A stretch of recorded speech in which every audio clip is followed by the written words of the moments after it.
चांगला आस्वाद आपण सगळ्यांनी घेतलाय. एवढा चांगला आस्वाद घेतला की आवाज बसले काही जणांचे, जे खरोखर ओरडत होते ते. आणि विशेष म्हणजे आपण जसं मगाशी असा मुद्दा काढला की महिला सशक्तीकरण, तर आपल्याकडे सशक्त महिला होत्या आणि त्या सशक्त महिलांनी अगदी सशक्तपणे आपली ही भूमिका, मॅडमचं शूटिंग आहे त्याच्यामध्ये दिसले पाहिजे. हां, तर एक चांगली भूमिका निभावली आणि आपली सहल अतिशय उत्साहपूर्ण वातावरणात तिथे संपन्न होते. तर देशपांडे मॅडम त्यांनी मुलींना सांभाळण्याची खूप चांगली भूमिका या ठिकाणी सांभाळली आहे, मुलींना सांभाळण्याची. दुसरं महत्त्वाचं, त्यांनी यावेळेला इतका उत्स्फूर्त सहभाग घेतला की मॅडम वाटलंच नाही, असं वाटलं की आपण कोणीतरी वेगळीच बाई सोबत आणली आहे, एखादी सुंदर मुलगी सोबत आणली की बा सगळं आमच्या प्रदर्शन देखाव्यासाठी. अतिशय सुंदर अशा प्रकारचे पावली आपल्या याला सहलीला लाभली. त्याच्यानंतर आपल्या सहलीला अतिशय तटस्थ भूमिकेत सांभाळणारे, आपल्या सगळ्यांना व्यवस्थित संघटन ठेवणारे असे आपले विशाल जाधव सर आहे का. तर यांनी सुद्धा आपल्याला खूप चांगलं सांभाळलं.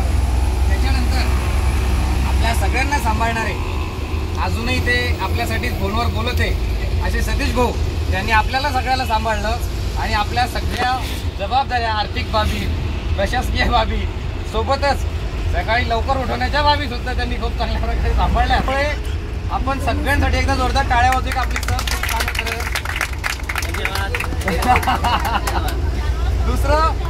दुसरं आणखी महत्त्वाचं, आपला हा प्रवास ज्यांच्यामुळे खूप सुखकर झाला, ज्यांच्या हातात आपल्या सगळ्या प्रवासाचं स्टेरिंग आहे ते, तर असे आपले चालक काका यांनी सुद्धा खूप चांगली महत्त्वाची सकारात्मक भूमिका आपल्याला दिली आहे.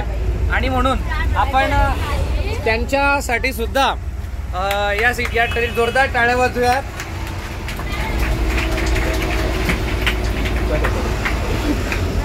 तर खूप छान आपल्याला हा प्रवास या ठिकाणी होतोय.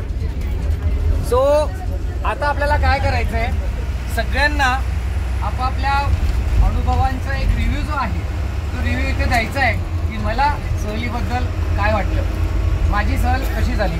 अजून आपल्याला घरी पोचायचं आहे. घरी पोचताना तुम्ही झोपाळलेले असाल, म्हणून ही संधी सोडायची नाही आहे आणि आपल्याला संधीचा पूर्ण फायदा घ्यायचा आहे. सो आपण इथनं सुरुवात करणार आहोत की आपल्याला ही सहल कशी वाटली आणि या सहलीमध्ये काय काय भूमिका घेतली.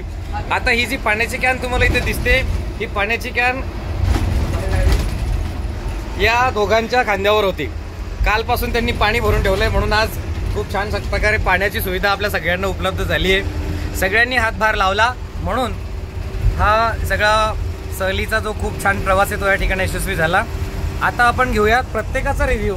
त्यासाठी तुम्ही तुमच्या मनात काहीतरी धरून ठेवायचं आहे की मला माझी सहल कशी वाटली, माझ्या सहलीमध्ये मला कसा आनंद मिळाला, किंवा काय जे तुमच्या भावना असतील त्या तुम्हाला इथे मांडायच्या आहेत. कळलंय सगळ्यांना? अरे कळलंय का सगळ्यांना? चला तर मग मी तुम्हाला 10 मिनिटं देतो आणि या 10 मिनिटानंतर तुम्हाला तुमचे अनुभव शेअर करायचे आहेत. अनुभव शेअर करताना आपण आपले जे गाईडलाईन्स आहेत त्यांचे अनुभव नंतर घेणार आहोत, परंतु तुर्तास आधी आपण त्यांचे अनुभव घेणार आहोत की ज्यांच्यासाठी हा खटाटोप या ठिकाणी करण्यात आला, ज्या सहलीचं प्रयोजन ज्यांच्यासाठी तुमच्यासाठी नाही, सगळ्यांसाठी ज्यांच्यासाठी करण्यात आलं ते आपण अनुभव शेअर करूयात. तर या पुढचा जो व्हिडिओ आपला असणार आहे, हा व्हिडिओ या सहलीच्या बद्दलचे जे अभिप्राय आहेत ते अभिप्राय आपण या ठिकाणी घेणार आहोत की कशा प्रकारचे अनुभव या ठिकाणी सहलीमध्ये एकंदरीत सगळ्यांना. सो पुढच्या व्हिडिओसाठी सगळ्यांना शुभेच्छा. बघूया पुढे काय आणि कशा प्रकारच्या प्रतिक्रिया आपल्याला या सहलीच्या बाबतीत येत आहेत. थँक्यू.